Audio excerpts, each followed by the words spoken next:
नमस्कार दोस्तों, मैं विकास राय आप सभी का बहुत बहुत स्वागत करता हूं विकास जीएस क्लासेस में। जैसा कि दोस्तों हमारी करंट अफेयर्स की सीरीज चल रही थी, इसी के अंतर्गत आज देखते हैं हम 11 अगस्त के महत्वपूर्ण प्रश्नों को। चर्चा करते हैं 11 अगस्त के महत्वपूर्ण प्रश्न कौन कौन से हैं। पहला प्रश्न है हमारा प्रश्न क्रमांक 1। हाल ही में किस राज्य सरकार ने इंदिरा वन मितान योजना शुरू की है? तो दोस्तों इंदिरा वन मितान योजना छत्तीसगढ़ सरकार द्वारा शुरू की गई है। हाल ही में विश्व आदिवासी दिवस 9 अगस्त को मनाया गया था। इसी के अंतर्गत छत्तीसगढ़ ने इंदिरा वन मितान योजना को जारी किया है। इसके अंतर्गत राज्य में रहने वाले वनवासियों के लिए विकास के लिए कार्य किए जाएंगे एवं वनवासियों को खुशहाल और वनांचल के गांवों को स्वावलंबी बनाने पर फोर्स किया जाएगा और इसकी थीम रही है आदिवासियों को बढ़ावा देना। बात करते हैं इंदिरा वन योजना के अंतर्गत इंदिरा रसोई योजना, जो कि राजस्थान सरकार ने प्रारंभ की थी, और इसके अंतर्गत 8 रुपए में भरपूर पोषण आहार दिया जाएगा। सेकंड प्रश्न है, देख सकते हैं इंदिरा वन मितान योजना का पोस्टर और यहाँ के सीएम कौन है दोस्तों? भूपेश बघेल। नेक्स्ट है, हाल ही में किस आईआईटी ने स्वदेशी बीज गेंद विकसित किया है? तो दोस्तों स्वदेशी बीज गेंद विकसित करने वाला आईआईटी कानपुर है। आईआईटी कानपुर ने स्वदेशी बीज गेंद विकसित किया है। तो स्वदेशी बीज गेंद होता क्या है दोस्तों? आप चित्र के माध्यम से देख सकते हैं। इसमें होता क्या है, बीज, खाद और मिट्टी को मिक्सचर करके मिट्टी की बॉल बना दी जाती हैं। इसमें आपको पौधा लगाने के लिए गड्ढे की आवश्यकता नहीं होती, बॉल के माध्यम से ही पौधे को लगा सकते हैं। ठीक है दोस्तों, आगे बढ़ते हैं। हाल ही में भारत में आत्मनिर्भरता को बढ़ावा देने के लिए कितनी रक्षा वस्तुओं के आयात पर प्रतिबंध लगा दिया गया है? तो दोस्तों 101 रक्षा वस्तुओं के आयात पर प्रतिबंध लगा दिया गया है। अगर बात करें हम रक्षा मंत्री की, तो रक्षा मंत्री हैं राजनाथ सिंह, जिनका की निर्वाचन क्षेत्र है लखनऊ। यदि बात करते हैं इससे फायदा क्या होगा, तो इससे इंडियन डिफेंस सिस्टम को बड़े अवसर प्राप्त होंगे और आत्मनिर्भरता की ओर एक कदम बढ़ेगा।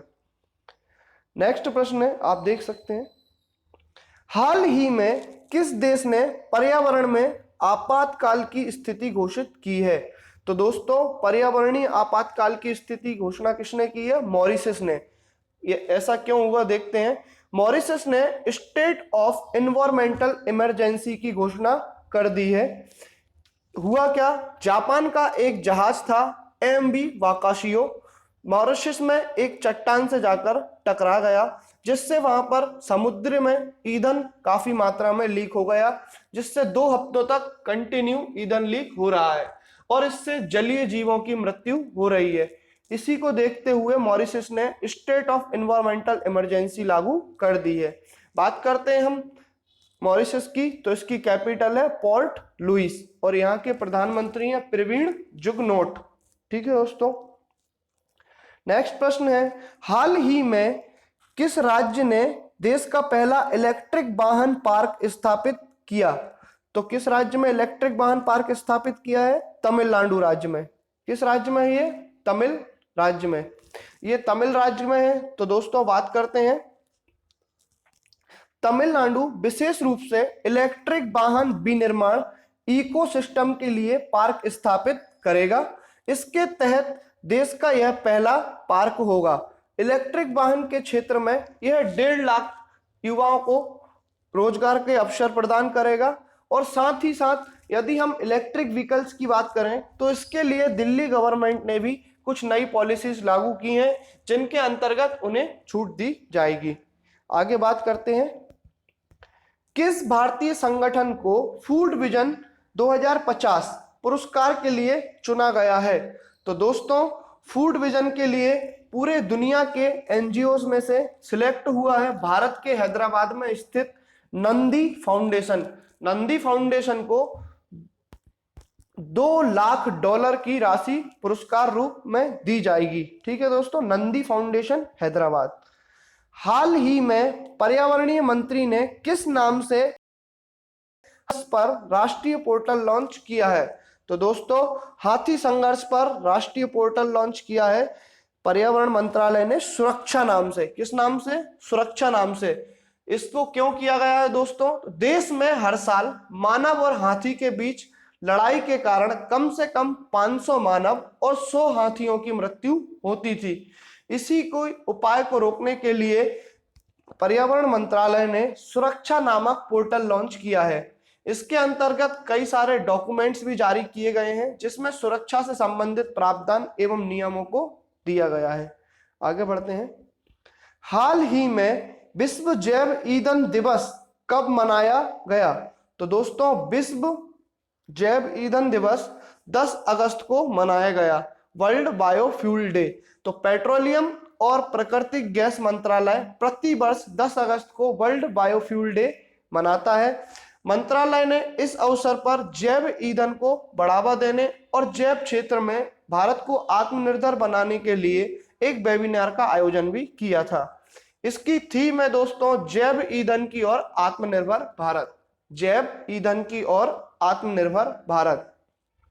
बात करें पेट्रोलियम और नेचुरल गैस मंत्री, तो ये हैं धर्मेंद्र प्रधान।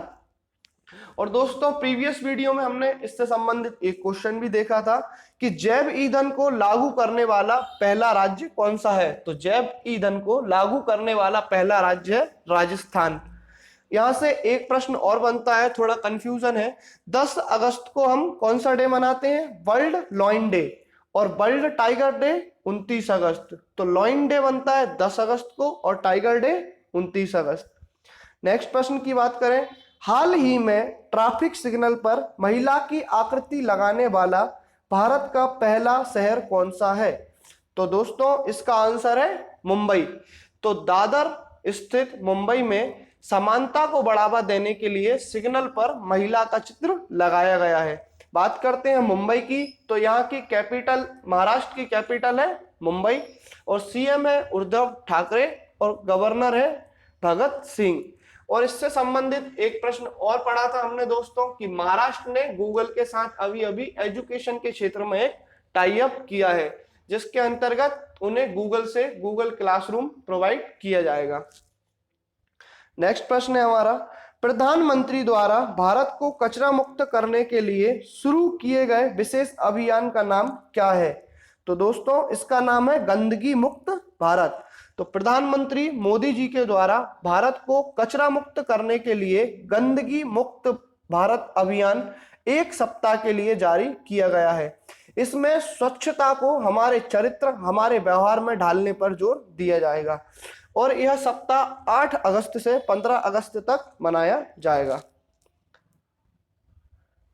नेक्स्ट है, खादी और ग्रामोद्योग आयोग KVIC ने किस पूर्वोत्तर राज्य में वहां का पहला रेशम प्रशिक्षण सह उत्पादन केंद्र खोला है? तो दोस्तों इसका आंसर है ऑप्शन बी, अरुणाचल प्रदेश। तो अरुणाचल प्रदेश के चुल्लू ग्राम में पहला रेशम सह उत्पादन प्रशिक्षण केंद्र खोला गया है। बात करें अरुणाचल प्रदेश की, तो यह पूर्वोत्तर राज्य का सबसे बड़ा राज्य है और यह सेरीकल्चर की व्यापक संभावनाएं हैं। राज्य में रेशम उत्पादन की दृष्टि से अग्रणी राज्य भी कहा जाता है। ठीक है दोस्तों, नेक्स्ट प्रश्न है हमारा आज का, हाल ही में शहरी क्षेत्र में वन भूमि अधिकार प्रमाण पत्र जारी करने वाला राज्य का कौन सा राज्य है? तो दोस्तों वन भूमि अधिकार प्रमाण पत्र जारी करने वाला राज्य है छत्तीसगढ़ और यह ऐसा करने वाला देश का पहला राज्य बन गया है।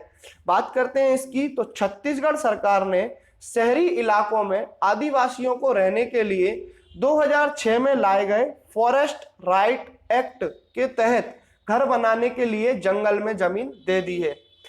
ऐसा करने वाला यह देश का पहला राज्य बन गया है। तो आई होप दोस्तों आपको वीडियो पसंद आया होगा। मिलते हैं नेक्स्ट वीडियो में, तब तक के लिए नमस्कार, जय हिंद, जय भारत, जय मध्य प्रदेश।